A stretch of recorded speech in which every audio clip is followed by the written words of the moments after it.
Boa tarde, eu sou a Renata, eu sou estudante de História. O tema do meu trabalho é o sacrifício virginal na tragédia Ifigênia em Aulis. A proposta aqui é analisar a proximidade do sacrifício virginal com o casamento a partir da tragédia Ifigênia em Aulis, relacionando com o ideal de morte feminina. Para isso, eu estou usando, acima de tudo, o livro da Nicole Lorraud, chamado Maneiras Trágicas de Matar uma Mulher. A tragédia foi escrita pelo Eurípides, que é considerado um dos 3 grandes poetas dramáticos da Grécia Antiga. Ele é muito lembrado por seus personagens profundamente humanos e pelas personalidades femininas que ele criou. A história se passa na cidade de Aulis, onde Agamenon, que é o rei de Micenas e comandante das forças gregas, estava junto com seus homens, com cerca de 100 naus, prontos para seguirem rumo ao início da Guerra de Troia. Eles esperavam por ventos favoráveis que os levasse até seu destino, mas ao atrair a ira da Ártemis, que é uma deusa, ela se vinga com uma longa calmaria, impedindo que os tripulantes possam continuar seu caminho. E para trazer o vento de volta, Ártemis exige um sacrifício, mas não se trata de qualquer sacrifício. Ela quer a filha mais velha do seu desafeto, que é Agamenon. Então, ela quer a nobre virgem Ifigênia, que dá nome à peça. Assim, com o apoio do Menelau, que é o irmão de Agamenon, ele pede para buscarem sua filha, sua esposa e seu filho mais novo, sob o pretexto de casá-la com Aquiles. Mas, na verdade, quando ela chega na cidade de Aulis, o que está esperando por ela é a sua morte.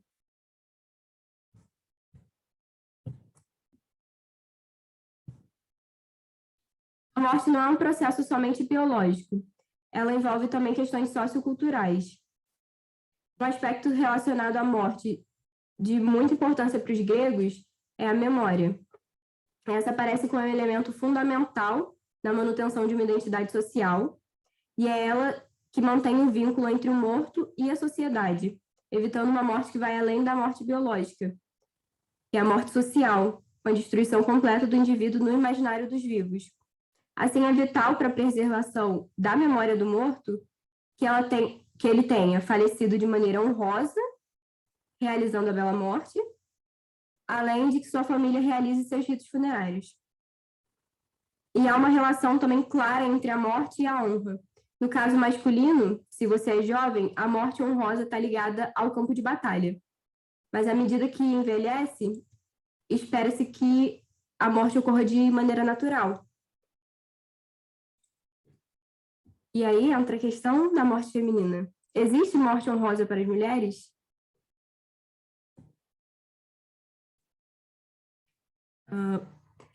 Existe morte honrosa para as mulheres, mas ela tem que ser em nome do oikos, uma vez que é o interior da casa o lugar que ela está destinada, a esposa está destinada. Portanto, não tem maneira mais honrosa de uma mulher morrer do que fazer isso durante o parto, em nome do oikos. O autor Fábio Lessa nos diz que morrer no tálamo é emblemático para as esposas, pois o leito evidencia as virtudes esperadas no seu comportamento. A reclusão, a interioridade, a fidelidade, a reprodução dos filhos legítimos. No leito, as jovens se tornam mulheres, com o ritual da perda da virgindade, e no leito elas se despedem da vida. Há também uma diferença na maneira que a sociedade vai lidar com essa morte. De acordo com a Nicole Lorraud, os homens morrem nas guerras realizando um ideal cívico. E a eles a cidade oferece oficialmente uma bela sepultura, um elogio em forma de oração fúnebre, que é pronunciada pelo mais célebre dos homens do Estado. Enquanto que as mulheres, a única realização que elas podem ter é levar sem alarde uma existência exemplar de esposa e de mãe ao lado de um homem que vive sua vida de cidadão. E muito embora ela possa realizar sua bela morte concebendo novos membros para a polis, nada se fala delas, cabendo apenas ao marido a tarefa de preservar a sua memória.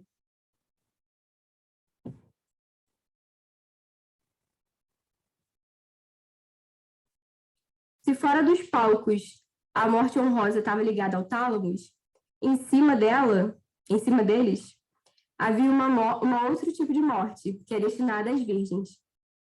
Muito embora já não houvesse indícios de que o sacrifício humano fizesse parte do dia a dia dos helenos, eles permaneciam existentes no teatro, em peças como Ifigênia em Aulis.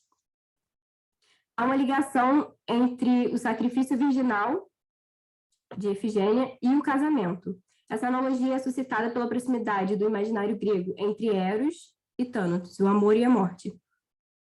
De acordo com Nicole Lohot, as virgens conduzidas à morte são como esposas para Hades.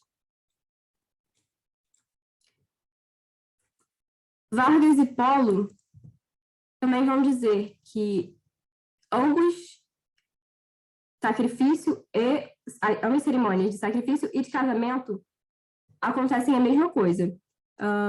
A jovem seria coroada com uma guirlanda admirada enquanto caminhasse até o altar com uma procissão a segui-la.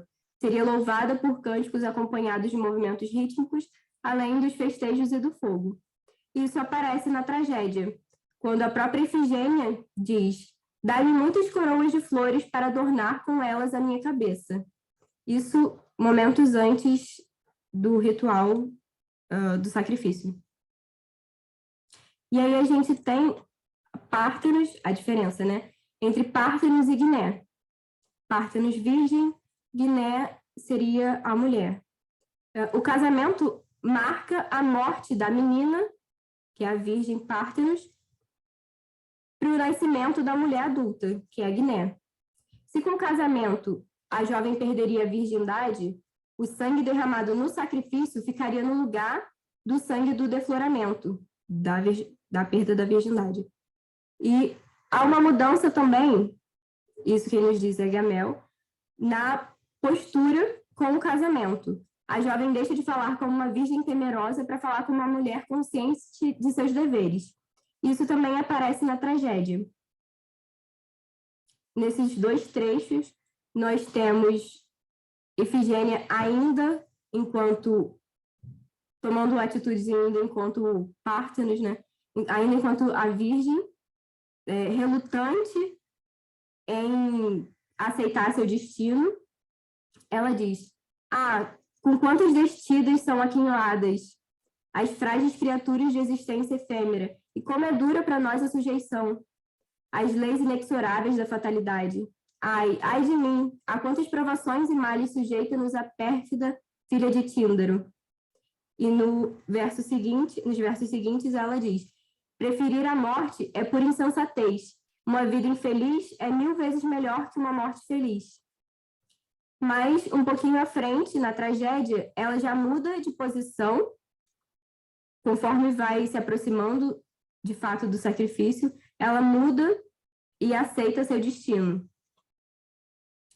Nesses dois trechos, mais uma vez, ela vai aceitar a sua realidade e vai dizer: e se Ártemis quer receber meu corpo em santo sacrifício, resistirei eu à deusa?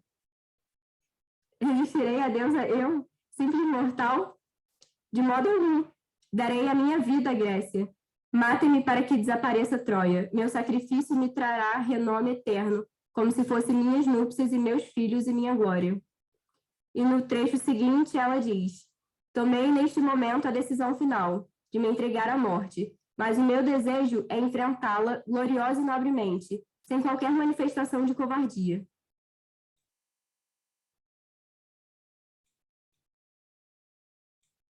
Então, com a morte sacrificial, mais a perda da virgindade sem o ganho de filhos, Ifigênia conquistaria a excelência. Nesse trecho, Lohot nos diz: com a sua determinação súbita, que desconcertou mais de um comentador, a filha de Agamenon, Pártenos, paradigmática, conquista para si mesma e suas irmãs de glorioso infortúnio um valor, areté, que ultrapassa o de Aquiles. E Ifigênia parece consciente desse valor e dessa fama que ela vai receber após a sua morte. Não à toa, eu separei 3 trechos que ela diz claramente saber da fama que ela vai receber. O fruto de meu sacrifício será este: propiciando uma vitória à nossa pátria. Conquistarei para mim mesma eterna fama. No trecho seguinte, ela diz para a mãe: tu me nutriste para que eu viesse a ser o astro lúcido de nossa liberdade. Jamais recuarei da morte salvadora. E por fim, ela diz: não, mãe, tu não me perderás. Estarei salvo e minha glória brilhará onde estiveres. Para finalizar, essas são as referências bibliográficas.